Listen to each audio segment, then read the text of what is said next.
Meus irmãos, graça e paz. Vamos abrir lá Eclesiastes, capítulo 6.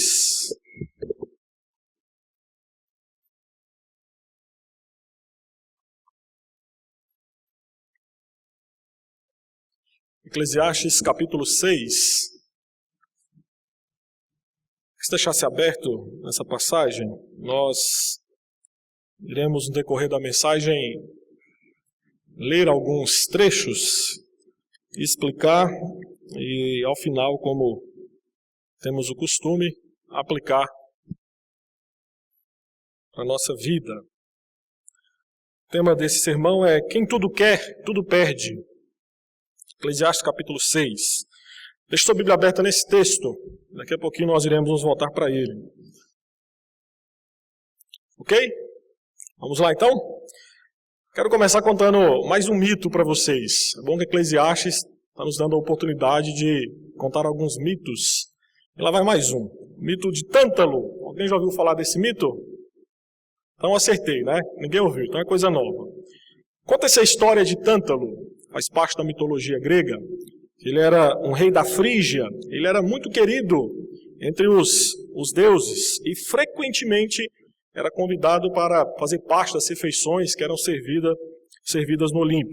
E durante um desses banquetes, ele, espertamente, abusando da confiança dos deuses, roubou um pouco de néctar e ambrósia, que eram os alimentos que, segundo a mitologia, dava aos deuses a imortalidade. Após isso, ele comeu, e tomou o néctar e pensou, então, que era um Deus todo-poderoso. Resolveu, então, testar a onisciência dos demais deuses. Convidou todos eles para um jantar e resolveu, então, matar o seu filho Pélops e servi-lo em picadinho para os deuses. Os deuses logo deram conta do crime de Tântalo e resolveram, então, castigá-lo, dando-lhe um suplício eterno, onde ele teria fome e sede durante toda a eternidade.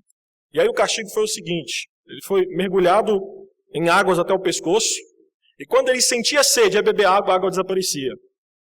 Em cima da sua cabeça pendiam ramos de árvores cheias de frutos, e quando ele sentia fome, tentava pegá-los, o vento simplesmente levava e retirava do seu alcance aqueles frutos. Tântalo se viu condenado a padecer eternamente de sede e de fome, embora tivesse cercado de abundância de água e de frutas, que caprichosamente se esquivavam toda vez que ele tentava alcançá-los. Este mito ensina que quem tudo quer, tudo perde, pois Tântalo tinha tudo para se satisfazer, mas ao mesmo tempo ele não tinha nada. E o interessante é que deste nome, Tântalo, e deste mito, surgiram em diversas línguas, inclusive na língua portuguesa, o verbo tantalizar, ou adjetivo tantalizante. Você não sabia disso, né? Também não, até estudar esse mito, tá?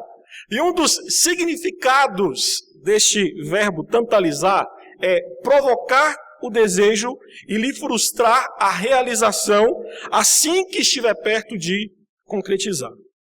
O que diz respeito a encontrar a felicidade ou o sentido da vida nas coisas da terra, Salomão nos mostra que o homem poderá tantalizar, ou seja, ser frustrado mesmo tendo conseguido tudo o que ele queria.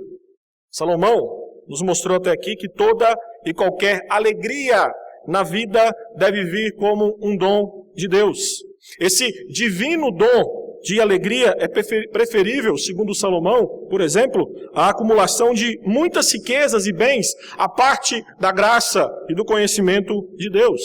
Além disso, todos os tempos, ou seja, todas as estações e acontecimentos da vida, segundo Salomão, são ordenados e governados por um plano divino magnífico. Dentro dos tempos e estações ordenados por Deus, o homem pode desfrutar de uma enorme quantidade de riquezas e bens, mas não ser agraciado por Deus com a dádiva de aproveitá-los. Salomão, neste capítulo 6, que nós iremos estudar nessa noite, nos mostra que se Deus não conceder a capacidade de se deleitar, então o homem não pode saciar em si mesmo, mesmo tendo conseguido tudo o que ele deseja. E como o tântalo, tudo o que ele estende a mão para colher, desvia-se para longe do seu alcance. Ou seja, ele quer tudo, mas ao mesmo tempo, ele perde tudo. E isso acontece por causa de 3 realidades. Versículos de 1 a 6 nos mostra a primeira realidade. Salomão vai nos mostrar que a prosperidade não é necessariamente um bem. Convido você para acompanhar a leitura dos versículos 1 a versículo 6. Há um mal que vive debaixo do sol e que pesa sobre os homens. O homem a quem Deus conferiu riquezas, bens e honra, e nada lhe falta de tudo quanto a sua alma deseja. Mas Deus não lhe concede que disso coma, antes o estranho o come. Também isto é vaidade e grave aflição. Se alguém gerar 100 filhos e viver muitos anos, até avançada idade, e se a sua alma não se fartar do bem, e além disso não tiver sepultura, digo que um aborto é mais feliz do que ele. Pois debalde vem o aborto, e em trevas se vai, e de trevas se cobre o seu nome. Não viu o sol, nada conhece. Todavia, tem mais descanso do que o outro, ainda que aquele vivesse duas vezes 1000 anos, mas não gozasse o bem. Porventura, não vão todos para o mesmo lugar? Nessa primeira parte do capítulo, Salomão trata dos 3 tipos de medição que a sociedade hebraica usava para medir o sucesso de um homem: riqueza, vida longa e muitos filhos. E na lógica de Salomão, mesmo alguém tendo tudo o que sua alma deseja, segundo o sábio, isso não é necessariamente um indicativo de uma vida feliz. Pois na descrição de Salomão, Deus lhe conferiu riquezas, mas diferente do homem, que nós já mostramos no capítulo 5, versículo 19, Deus não lhe conferiu a capacidade de desfrutar tudo o que ele conquistou. Nestes 2 primeiros versículos especificamente, Salomão descreve um homem que nada de braçadas na abundância, mas por não desfrutar dela, é como que um doente rico, em que só lhe falta o bem mais apreciado, que é justamente a saúde. Há um escritor, Douglas Wilson, explica que muitas vezes Deus concede ao homem bênçãos exteriores em profusão, sem que lhes dê as papilas gustativas espirituais para terem prazer no que tem. O princípio ensinado aqui é que toda boa dádiva que Deus dá só pode ser verdadeiramente apreciada se Deus nos der a capacidade para isso. Riquezas, bens, não trazem automaticamente felicidade ou um benefício duradouro. Isso porque, pela lógica de Salomão nesse capítulo, Deus separou deliberadamente o dom dos bens em si do dom da capacidade de desfrutar desses bens ou desses dons. Desta forma, e de forma bem prática, seria como uma criança ganhar um videogame, mas não poder jogar porque falta energia elétrica.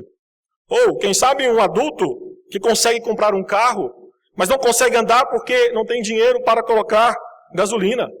Ou seja, o sábio nos mostra que a prosperidade em si mesma, ela é insatisfatória. Até que Deus dê também o dom divino, da capacidade de desfrutá-lo. Na verdade, a riqueza dada por Deus sem a capacidade dada por Ele para desfrutá-la, segundo o texto nos mostra, é uma doença terrível que gera tristeza e inquietude ao coração do homem. Quer ver um exemplo disso? O homem mais rico da China, que arrecadou somente no ano de 2014 27 bilhões de reais. Em uma entrevista recente, afirmou que a sua fortuna lhe causa muita dor. 27 bilhões, ele diz, olha, minha fortuna me causa muita dor, porque eu tenho que conviver com a pressão do mercado, com as pessoas, e essa pressão é tão grande, que mesmo tendo 27 bilhões de reais na conta, eu não me sinto feliz. O trágico é que nós temos a tendência de invejar pessoas assim. Nós temos a tendência de invejar pessoas ricas, mas segundo Salomão, algumas das pessoas mais ricas do mundo, entenda, quem está falando isso foi um homem que tudo o que ele desejou ter em questão financeira, ele teve. Ele vai nos falar que as pessoas mais ricas do mundo, em muitas ocasiões, são as mais miseráveis em relação à felicidade. Para reforçar esse princípio ensinado nos versículos 1 e 2, dos versículos 3 a 6, Salomão usa algumas ilustrações que ajudam a refletir sobre os bens materiais e a falta de sentido que eles proporcionam em si mesmos. Usando hipérboles, o sábio imagina nos termos do Antigo Testamento um homem que pode ter tudo o que os homens sonham. Ter muitos filhos e viver muitos anos de vida. Mas, ainda assim, se não lhes fosse dado o dom divino de desfrutar disso tudo, a morte ao nascer seria preferível àquilo que aconteceu a essa pessoa. Salomão compara aqui entre uma criança natimorta e um homem próspero. Compara uma pessoa que usufruiu o máximo dessa vida, desse mundo, e a outra que nem chegou a abrir os olhos ao entrar nesta terra. Tudo isso para ilustrar que alguém pode viver o dobro do tempo de qualquer outra pessoa, ter mais filhos que todo mundo, mas se Deus não lhe conceder sua divina satisfação, tudo isso será inútil. Entenda que Salomão aqui não está defendendo o aborto. E nem nós podemos usar este texto como base para a teologia pro aborto, como o fundador da Igreja Universal do Reino de Deus o faz. A palavra aborto aqui é usada como parte da hipérbole para fortalecer a ideia de que até alguém que não conseguiu sequer nascer é mais feliz do que alguém que não consegue se satisfazer com as bênçãos que Deus lhe dá em vida. Ou seja, uma criança que nasceu morta está livre de todo o sofrimento que uma pessoa rica vive sem alegria. Essa neném, esse bebê, que nem mesmo tem a oportunidade de abrir os olhos nesta terra, tem mais descanso do que uma pessoa rica que não consegue se satisfazer com aquilo que tem. Assim, Salomão, pensando friamente na morte, e como ele faz muito em Eclesiastes, diz que esta pessoa, no caso dela, não se realizar existencialmente, não adianta nada ela viver 2000 anos. Seria simplesmente inútil.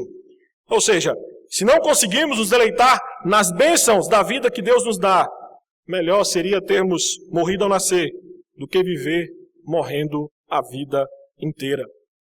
Dessa forma, Salomão nos ensina mais uma vez que o dom da alegria, o sentido da vida, vem de Deus e não pode ser encontrado em qualquer outra fonte que não a pessoa de Deus. A segunda realidade que Salomão nos mostra, versículos 7 a 9. Eu convido você a acompanhar a leitura na sua Bíblia. Versículos 7 a 9, Salomão vai nos mostrar que nunca estamos satisfeitos com aquilo que possuímos. Nunca estamos satisfeitos com o que possuímos. Versículos 7 a 9. Todo o trabalho do homem é para a sua boca, e contudo, nunca se satisfaz o seu apetite. Pois que vantagem tem um sábio sobre o tolo? Ou o pobre que sabe andar perante os vivos? Melhor é a vista dos olhos do que o andar ocioso da cobiça. Também isto é vaidade, e correr atrás do vento. Salomão fala que trabalhamos para comer e comemos para trabalhar. É isso que ele está falando aqui. Ou seja, o homem é movido simplesmente por necessidade. Isso é a realidade. Pois ninguém que está aqui trabalha por esporte, mas trabalhamos porque é preciso ganhar a vida. E repare que o apetite do homem, a perspectiva de Salomão, e nós podemos comprovar isso na prática, nunca é satisfeito completamente. Pois o que comemos no almoço não nos sustenta no jantar, e muito menos no dia seguinte. O fato é que o estômago é um eterno insatisfeito. É verdade que você pode ser o presidente de uma multinacional, ou um estagiário, um vendedor, um professor, e o fato é que você terá que trabalhar para comer. Pense no seguinte: no almoço de hoje, você devorou uma comida maravilhosa. Porém, amanhã, você simplesmente lembrar o quão maravilhoso foi o prato de hoje, não será suficiente para matar o seu apetite.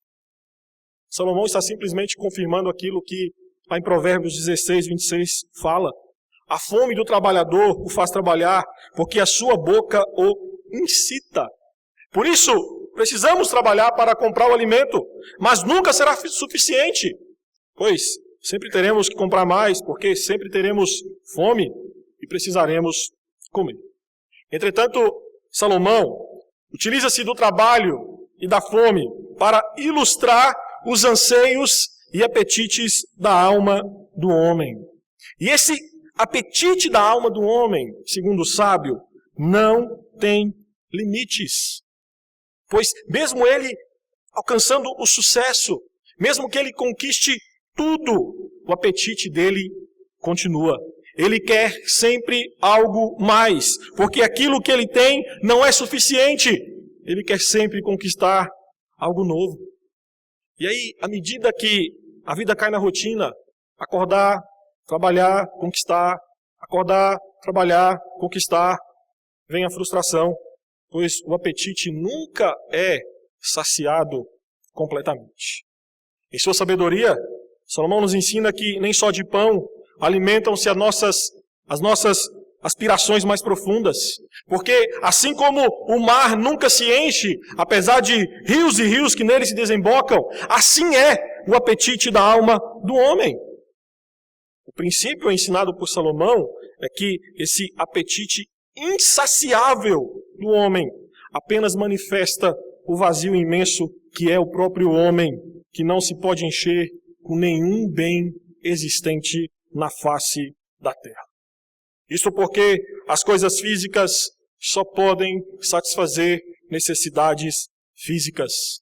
As coisas materiais, as coisas físicas não conseguem satisfazer a fome que existe na alma do homem. E assim, segundo Salomão, nenhum mortal, seja ele sábio ou tolo, pobre ou rico, pode satisfazer os anseios da sua alma por conta própria.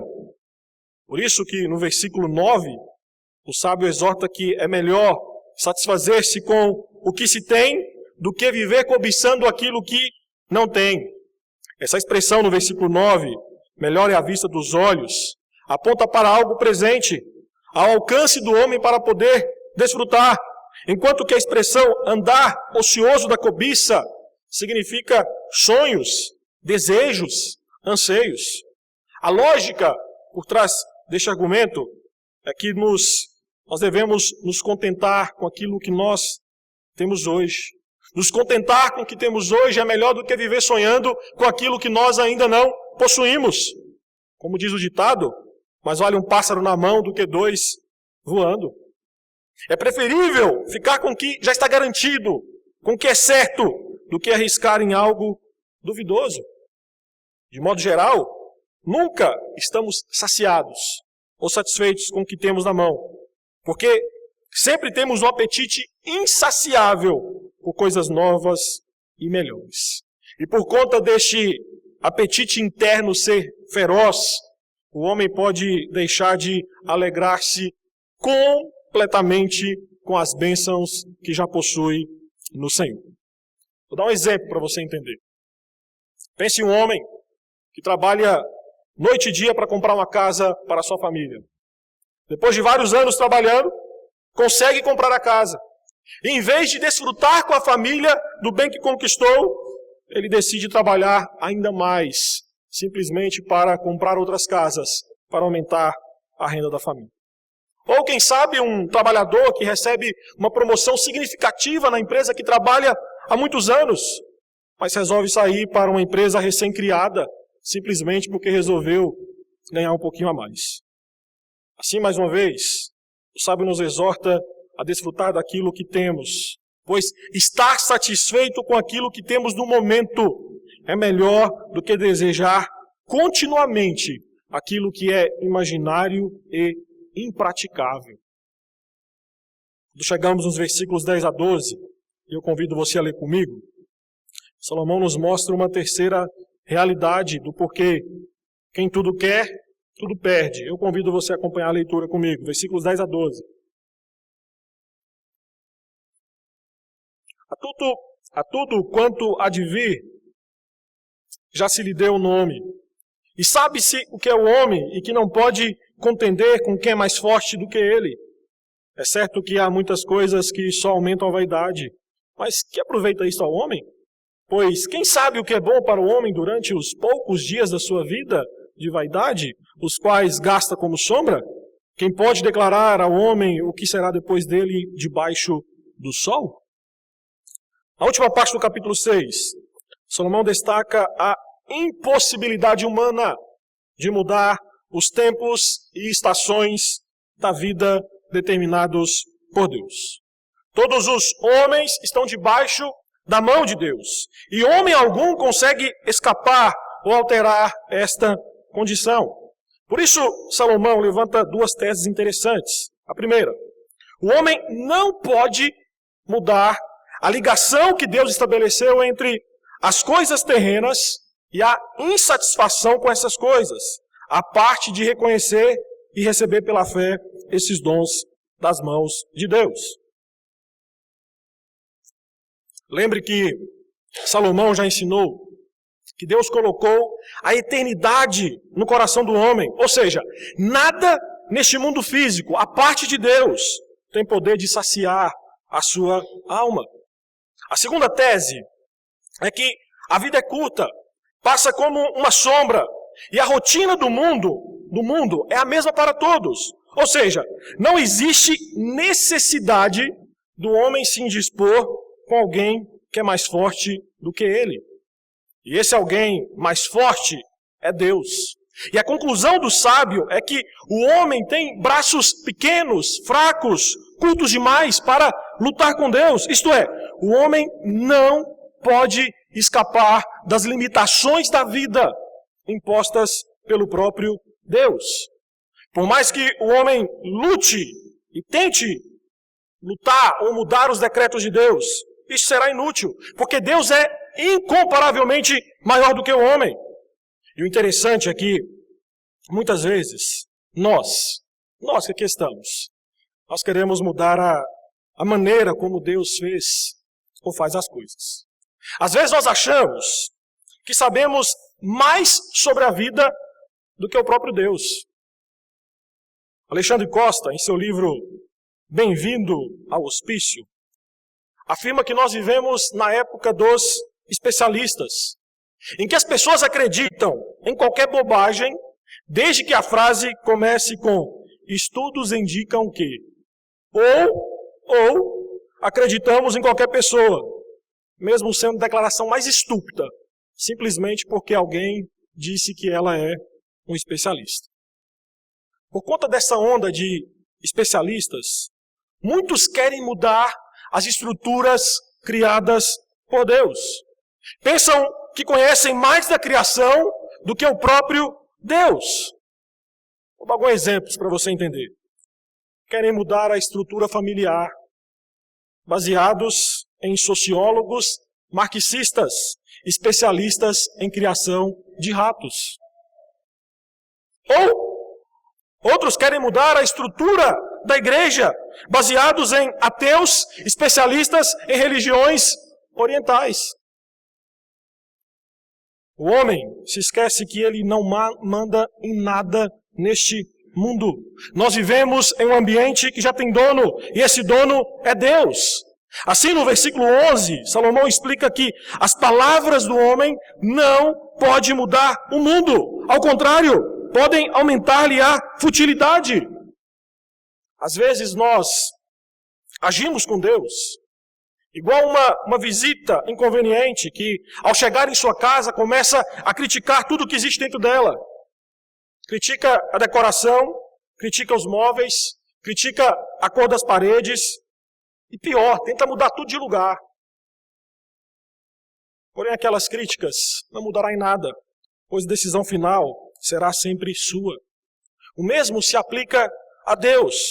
Quanto mais o homem falar, mais insípida, vazia, insatisfatória a sua situação ficará.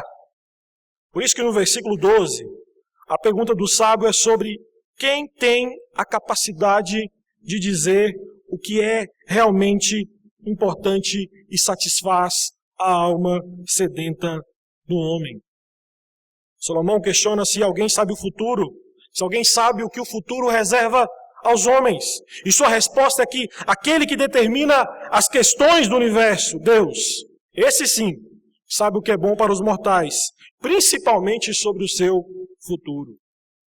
Assim o sábio destaca que mais vale reconhecer as próprias limitações e começar imediatamente a temer a Deus como ponto de partida. Deus é quem decreta a incapacidade das coisas deste mundo em fornecer por conta própria sentido e significado ao coração do homem. Na verdade, por conta dos decretos de Deus, em muitas ocasiões, a prosperidade mundana, por si só, apenas aumenta o vazio e insatisfação que existe no coração do homem. Simplesmente aumenta a insatisfação que existe no coração do homem. E partindo disso, eu quero pensar com você em 3 aplicações que nos ajudarão a colocar esse texto em prática. Primeiro, temos que aprender a desfrutar da vida, independente dos bens que possuímos. Temos que aprender a desfrutar da vida, independente dos bens que possuímos. O sábio nos ensina que os bens, as posses, não são indicativos de uma vida feliz, pois a felicidade verdadeira não está nos bens ou posses, mas em quem as graciosamente concede aos homens, Deus.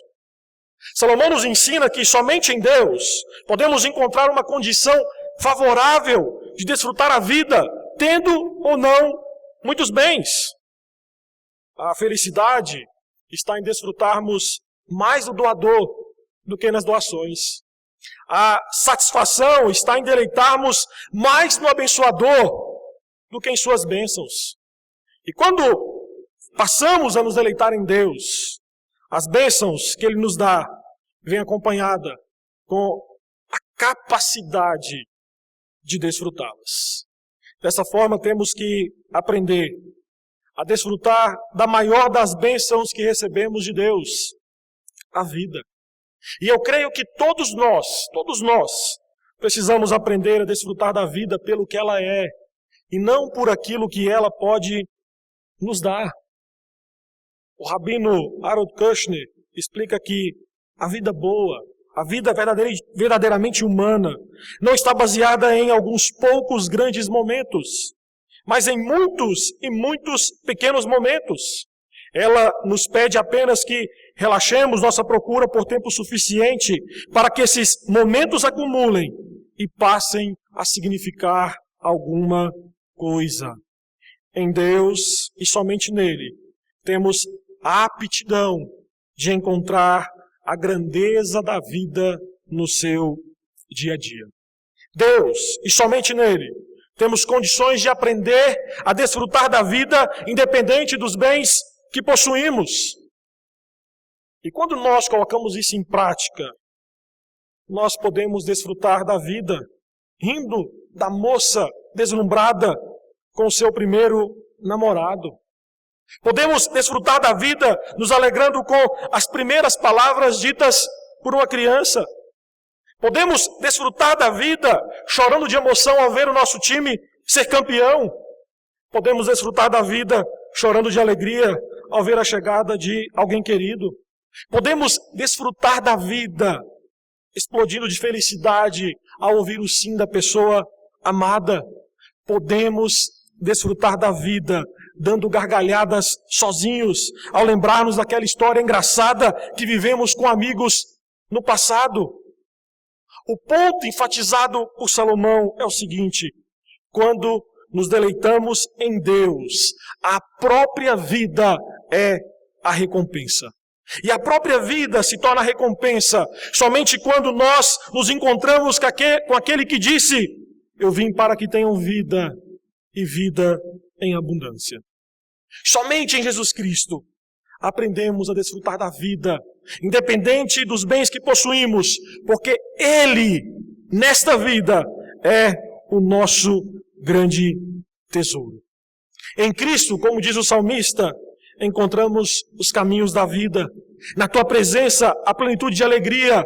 Na tua destra, delícias perpetuamente.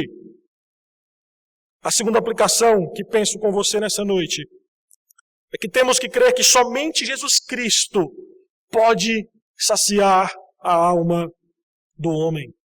Somente Cristo pode saciar a nossa alma. O sábio Salomão nos ensinou que o homem trabalha para a sua boca, trabalha para as suas necessidades, algumas legítimas, outras não. Porém, a sua alma está sempre insatisfeita. E essa insatisfação revela que a maior necessidade do homem não reside debaixo do sol, mas reside naquele que está acima do sol. O homem trabalha em busca do pão existencial, do pão como realização pessoal. Em algumas situações, sua sobrevivência está simplesmente nas coisas debaixo do sol, nas coisas da terra. O homem busca, nas coisas da terra, encontrar o sentido da sua existência, mas o mesmo nunca ficará satisfeito com as respostas que há de encontrar.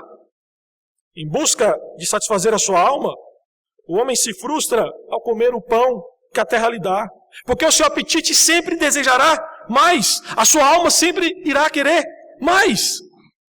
Entretanto, enquanto o homem não lançar a sua alma na fonte certa, o mesmo continuará bebendo de fontes sujas, fontes incapazes de lhe dar significado à existência. Todavia nós cristãos, nós conhecemos a fonte certa. Fonte esta que lá em João 6, 32 e 35 afirmou: em verdade vos digo, não foi Moisés quem vos deu o pão do céu, o verdadeiro pão do céu é meu Pai quem vos dá. Porque o pão de Deus é o que desce do céu e dá vida ao mundo. Então lhe disseram: Senhor, dai-nos sempre desse pão. Declarou-lhes, pois, Jesus: eu sou o pão da vida. O que vem a mim jamais terá fome, e o que crê em mim jamais terá sede. Jesus, em João capítulo 6, está respondendo que Ele, e somente Ele, pode saciar a nossa alma. Somente Ele pode alimentar, trazer o sentimento de saciedade à nossa existência. Jesus, ao falar que é o pão da vida e que quem vai a Ele jamais terá fome novamente, está revelando que a oferta que Ele faz é que Ele mesmo há de satisfazer o homem por dentro. Jesus está falando da profunda satisfação da alma, satisfação e da alegria incríveis que não depende do que acontece no exterior, porque a obra dele é uma obra que acontece dentro do coração. Jesus diz: nada fora de você, nada fora do homem é capaz de satisfazer de verdade a fome existente no fundo do seu coração. Nada. E hoje, o pão da vida, Jesus Cristo, convida você, convida todos nós a render-se aos seus pés e deixá-lo saciar o apetite da sua alma. E entenda que, enquanto você pela fé não comer desse pão, não se apropriar do pão da vida, você vai continuar buscando em coisas vazias, insatisfatórias, manchadas pelo pecado, quebradas deste mundo caído, satisfação para a sua alma. E segundo Salomão, você nunca irá encontrar satisfação verdadeira para a sua alma. John Stott afirmava que somente Cristo pode dar significado à vida, porque só Ele pode suprir aquilo que está faltando. Somente Cristo, somente Ele pode satisfazer a sua alma de fato e de verdade. Somente Ele. E a última aplicação é que temos que aprender que nós não somos o centro do mundo. Nós não somos os donos do mundo. Nós não mandamos neste mundo. Nós não mandamos. Salomão nos explicou que tudo o que se passa neste mundo já foi decretado por Deus há muito tempo. E dessa forma, nós temos que ter a consciência que nós não podemos mudar, nem discutir com quem é mais forte do que nós, Deus. Mas vivemos em dias em que muitos evangélicos, por conta da teologia da prosperidade, da confissão positiva, pensam que Deus é seu empregado. Pensam que podem dar ordens a Deus. Pensam que conseguem controlar Deus e sua vontade. Como é bom nos voltar para Romanos capítulo 9, versículo 20, quando Paulo expressa: quem és tu, homem, para discutires com Deus? Porventura pode o objeto perguntar a quem o fez: por que me fizestes assim? O homem não pode, com seus discursos, com suas palavras, com suas ideologias, com seus planos, mover um dedo sequer da mão de Deus, no que diz respeito aos seus decretos. Martin Lloyd Jones dizia que Deus não espera para nos consultar quando Ele resolve fazer algo. Deus não pergunta com a nossa vontade. O capítulo 3 de Eclesiastes nos mostra que os tempos e estações da nossa existência já foram há muito decretados por Deus. E Ele não nos consultou ao fazer isso. O apóstolo João, como nós vemos na liturgia, nos ensinou em 1 João, capítulo 5, versículo 14. Esta é a confiança que temos para com Ele, que se pedimos alguma coisa segundo a sua vontade, Ele nos ouve. João diz que Deus realmente nos dá o que pedimos, contanto que seja de acordo com a sua vontade. Por isso, Deus não é o gênio da lâmpada que realiza todos os nossos desejos, ou simplesmente o entregador de pizza que vem entregar a bênção quando nós pedimos. Não. Ele é o Senhor, e a sua vontade é soberana, e a sua vontade determina aquilo que Ele nos dá, ou aquilo que Ele não quer nos dar. Deus, em sua soberania, como afirma Douglas Wilson, dá a seu povo um abridor de latas para acompanhar as latas de pêssego com que o presenteia. É Deus em sua soberania, que nos coloca em nossa devida posição, como ansiosos mendigos, necessitados de receber da sua mão. E então, como nosso benfeitor, Ele nos trata de forma totalmente amável, totalmente digno, totalmente maravilhoso. É por isso que nós podemos cantar que apesar dessa glória que tens, tu te importas comigo também. Acalma o nosso coração saber que esse Deus poderoso, como descrito por Salomão, em sua grandeza, se importa conosco. Seres pequenos, desprezíveis, mas alvos do seu amor através da pessoa de Jesus Cristo. Esse Deus grandioso, Ele sabe do que precisamos. E em sua soberania tem derramado sobre nós, em tempo oportuno, tudo o que nós precisamos. Tudo o que nós precisamos, em tempo oportuno, em sua soberania, Ele tem derramado sobre nossa vida. E eu quero convidar você, em resposta a esse Deus soberano, que controla todos os tempos da nossa caminhada nessa terra, a cantar junto com o Celebrai a canção Tu és soberano. Eu convido você, junto com o Celebrai, a ficar em pé e juntos, em resposta àquilo que nós ouvimos nessa noite, vamos, em uma só voz, declarar em gratidão a esse Deus soberano.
soberano sobre a terra, sobre os céus tu és Senhor, absoluto.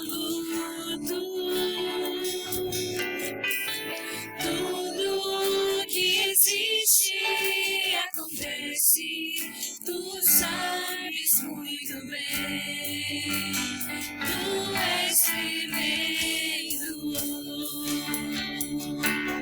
E apesar dessa glória que tens, tu te importas comigo também. E este amor tão grande eleva-me, amar-me a ti. Tu és tremendo.